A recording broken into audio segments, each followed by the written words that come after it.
श्री विश्व ब्राह्मण समाज कालिका सेवा मंडळ ट्रस्टची त्रैवार्षिक निवडणूक शुक्रवार पेठेतील कालिका देवी मंदिरात सर्व संचालक मंडळ व ट्रस्टींच्या उपस्थितीत संस्थेच्या संचालक मंडळाची बिनविरोध निवड करण्यात आली। संस्थेच्या अध्यक्षपदी ज्येष्ठ पत्रकार चंद्रशेखर बाबूराव कवेकर, उपाध्यक्षपदी प्रसाद बाळासाहेब कुमटेकर, सेक्रेटरीपदी उमेश रंगनाथ कुरुलकर, खजिनदार नागेश वसंतराव कुरुलकर, सहसेक्रेटरी सचिन आष्टीकर यांची एकमताने निवड करण्यात आली। यावेळी नूतन अध्यक्ष चंद्रशेखर कवेकर यांचा सत्कार माजी अध्यक्ष उमेश कुरुलकर यांच्या हस्ते करण्यात आला।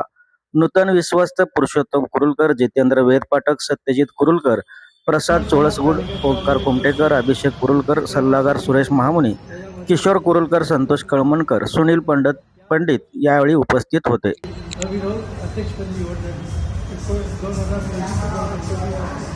त्याबद्दल मी सर्व ट्रस्टीचे अभिनंदन करतो आणि त्यांना धन्यवाद।